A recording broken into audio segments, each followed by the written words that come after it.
இன்றைக்கி என்னோடய லெஷர் டைம்னா இந்த டைம் தான் நான் க்ளீன் பண்ணுறேன் நைட்டில். ஏன்னு கேட்டால் எனக்கு டைம் இல்லை.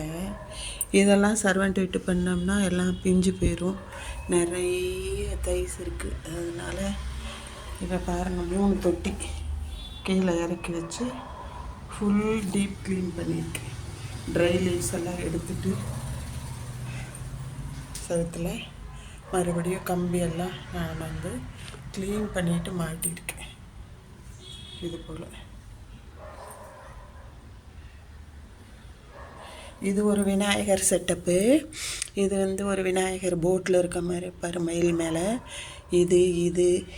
இது வந்து பத்தி பற்ற வைக்கிறதுக்கு தனியாக பாட்டு வாங்கி நானே பெயிண்ட் அடித்து பண்ணினது. இது வந்து கோலப்பொடி தான், நார்மல் கோலப்பொடியை வந்து தொட்டி வந்து கொஞ்சம் விட்டு போன மாதிரி இருந்தது. இது 800 ரூபாய்க்கு ரொம்ப வருஷம் முன்னாடி, ஒரு 10 வருஷம் முன்னாடி வாங்கின தொட்டி.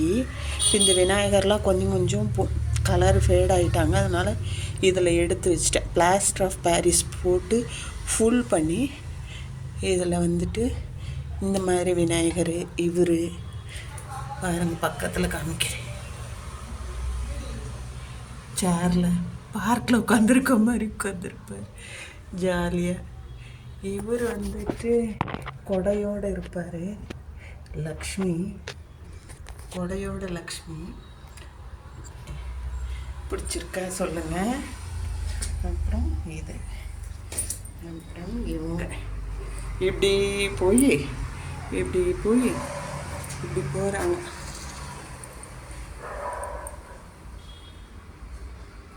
அங்கே ஒரு ஆக்சிஜன் பிளான்ட் மாட்டியிருக்கிற, இது வரையில் வருவாங்க, ஜன்னல் வரையில் எடுத்து விட்டு இப்போ நீளம் ஆகிட்டாங்க. இவங்க பாருங்கள், இவங்க வந்து பேக் சைடில் போய் கிருஷ்ணருக்கு கொண்ட மாதிரி அழகாக இங்கே முளைச்சிட்டாங்க. இங்கே வேர் விட்ருக்காங்க சைடில். அதனால் முன்னாடி மட்டும் க்ளீன் பண்ணேன். ஓகே, பிடிச்சிருக்கா? இது வந்து ஒரு 30 இயர்ஸ் முன்னாடி எங்கள் பொண்ணு பெயிண்ட் பண்ணது. அவங்க காலேஜ் படிக்கும்போது பெயிண்ட் பண்ணது. அப்போ வந்து ஹவுஸ் ஓனர் வந்து சொல்லி கொடுத்தாங்க. இது அவங்க ஞாபகார்த்தமாக இன்னும் இங்கே இருக்குது எங்ககிட்ட. நாங்களே தான் காசு போட்டு எல்லாம் பண்ணிக்கிட்டோம். ஆனாலும் சொல்லி கொடுத்தாங்கல்ல ஃப்ரீயாக, நினச்சி பார்க்கணும்ல யாரையும். சூப்பராக இருக்கா?